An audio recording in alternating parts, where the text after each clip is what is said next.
Put your hands together wherever you are. Let's just go back and grab this. Well, I woke up this morning with my mind, and it was stay on Jesus. Oh, I woke up this morning with my mind, stay on Jesus. Oh, I woke up this morning with my mind, stay on Jesus.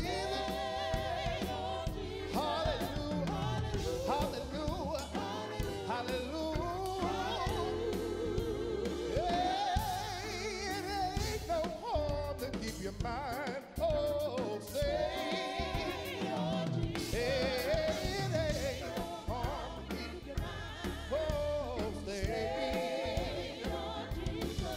Oh, it ain't no harm to keep your mind, stay on Jesus.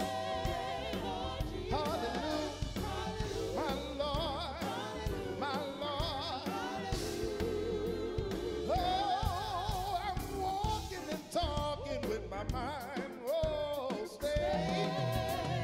Oh, I'm walking and talking with my mind, oh, stay. Walking and talking with my mind, stay on Jesus. Hallelujah, my Lord, hallelujah. Yeah, I woke up this morning with my mind, oh, stay. Oh, I woke up this morning with my mind, stay. Oh, I woke up this morning with my mind, stay on Jesus.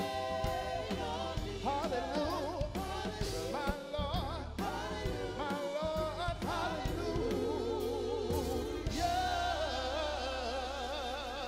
Hallelujah. Well, I woke up this morning with my mind stayed on Jesus. Yes, I woke up this morning with my mind stayed on Jesus. Yes, I woke up this morning with this old mind stayed on Jesus. Hallelujah, hallelujah. Hallelujah.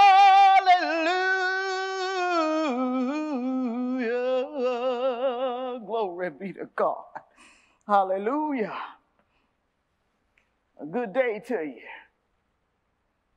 My name is Ayo. My mama's name was Nande, and my daddy's name was Kinshasa. I sure wish I had gotten the opportunity to know them, but they had gone on to glory by the time I knowed anything about them. I come up on the Chauncey plantation, Captain Jonathan P. Chauncey. He said he purchased my mama for $700, and it was the worst purchase he ever made. They tell me he killed my daddy because my daddy was trying to protect my mama from one of the overseers, and Captain Chauncey said she was a sassy mouth nigger, so he was going to make an example out of her and put her out there in the yard, and he was going to whip her. Say my daddy begged him, Captain Chauncey, whip me. Please, sir, do not hit her. Whip me. Captain Chauncey didn't pay him no mind. He raised that big old bull whip he carried, and he come down across my mama back so hard it dropped her to her knees, and she hollered, Jesus! Say my daddy started bucking like a wild horse. Before anybody know that he had done jumped on Captain Chauncey and was choking him. And no matter what they done, they couldn't get him off of him. And then one of the overseers reached around and grabbed a little girl and put his gun to her head and said he was going to kill her if he didn't turn him loose. Told him he was going to kill her, and after that he was going to kill my mama after they got through with her. My daddy turned him loose. They said they put him inside of a shed and they hung him up like Jesus. And they beat him all night long. They wouldn't let my mama in to see him, but she stayed right there outside the shed. And every time that lash come across him, it was like it was hitting her too. In the morning, they opened the doors to the shed, and my mama was the first one in there. They said he was unrecognizable. And my mama's legs gave way, and she fell out right there in front of him. They thought they was going to lose her too since she grieved so hard, but she held on. She held on till she had me, and then she gave up the ghost. They say she really died from a broken heart.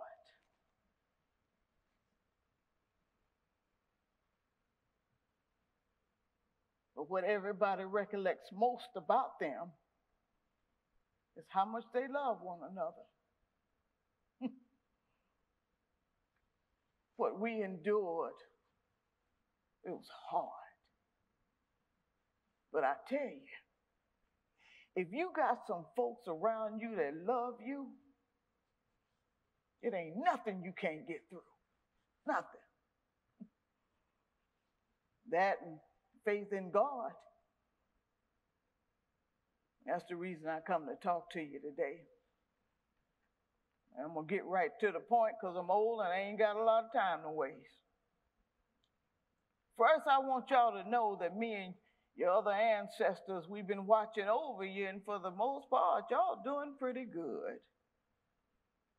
But there are a few things y'all seem to have got plumb away from, and one of them is taking care of your children. Now, I know with the economy the way it is, everybody in the household just about got to work, but look like to me the sacrifice that's being made is the children. That's why you're having such a hard time with them now during this here plague y'all got. And now that they're home all the time, they don't know you and you don't know them. And the ones that make it to teenage years, well, they got the cellular phone and the beepers and the driving the fancy cars and ain't working nowhere in town. Then when they get grown, they're expected to go out into the world and take care of themselves. Well, how can they? How can they when they ain't learned nothing but how to put out the hand? Just extend the hand. That's all they know.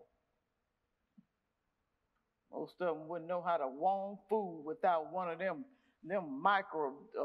microfilm things.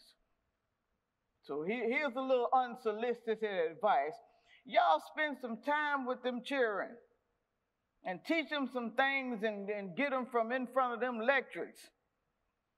And I'm talking to the mamas and daddies, whether you're together or not, get your own feelings out the way and put the children first. You hear me? Now, for y'all with these children that's always getting into trouble, I suspect part of the problem is that most of them got too much time on their hands. They're bored. But they ain't lost. You just take a little more time for them. Now, the first thing you need to do is know your children and tell the truth about them. If you know your child special, you keep him close to you. He was your gift. You deal with him. I suggest you keep them jokers so busy that they too tired to get into trouble. Put them to work. Make them go to school, go to work, do their homework, clean up, cook, wash clothes, run errands, paint the house, build some stuff up, tear some stuff down, anything else you can think of for them to do. Besides, you never know what hidden talents you might find in them. And then in the evening, they'd be too tired, they can go on somewhere and go to bed. And that way, parents, that'll free up some time for you to put in some time with each other, which brings me to my next point. And this ain't gonna take a whole lot of talking. Y'all better put in some time with one another like you used to, or somebody else will. Susie Q and Jody, they just around the corner, and they ain't tired. But if y'all work together with the jobs and the household duties, and most of all, learn to listen to one another, I guarantee you'll discover a newness in your relationship. Me and my husband Matthew was together for 75 years. Folks ask me, they say, how in the world you stay with one man for 75 years? And I tell them if he wasn't a man, I wouldn't have stayed with him. But one of the things that kept us, just a small thing, we never stopped holding hands. Even when we didn't like each other too tough, we held hands anyway. You see, there's something about the touch of a loved one that can make everything all right. You can start right there. Just hold hands every now and then when you're walking or sitting in your house and relax, and just hold hands. It'll make you remember the vows you made before the Lord and how you felt when you made them. Y'all, let me tell you something. All the instructions you need on how to live are right there in the Word. The Lord even sent an example as to how He wanted us to live. If y'all could just learn to love one another more, you could cure a whole lot of sadness. This world is in a horrible state of affairs with folks that are walking around here just wounded. But it's not too late to change things for the better. Now, nobody is asking you to go out and save the world. Just do all you can to take care of your own. Please, ma'am. Please, sir. Don't let the work we done go in vain. We worked hard for y'all. Y'all treat each other better. Take care of your children. Go spend some time with your parents and your grandparents. Their days ain't long in this world.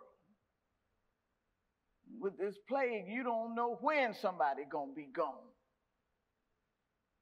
But more than anything else, y'all have got to learn to lean and depend on Jesus like you never have before. He's your saving grace, just like He was for your ancestors. And on behalf of all of us, we try to help you to succeed. Gave you your warmth and supplied all your needs. Each day I pray that you're okay in every way, being all you can be, 'cause there's so much to learn,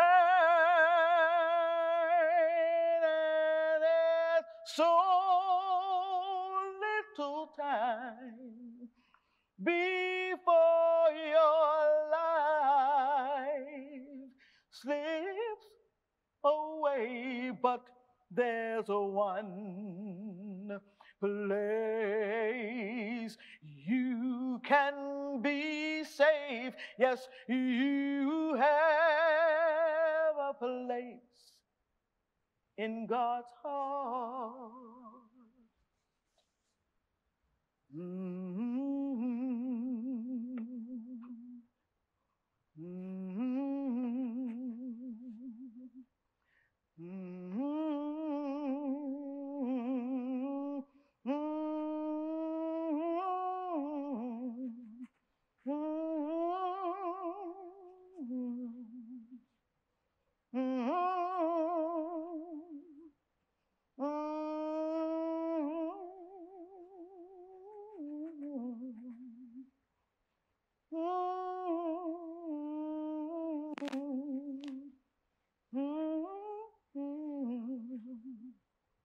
But there's one place you can be saved. Yes, you have a place in God's heart. Hallelujah. Hallelujah.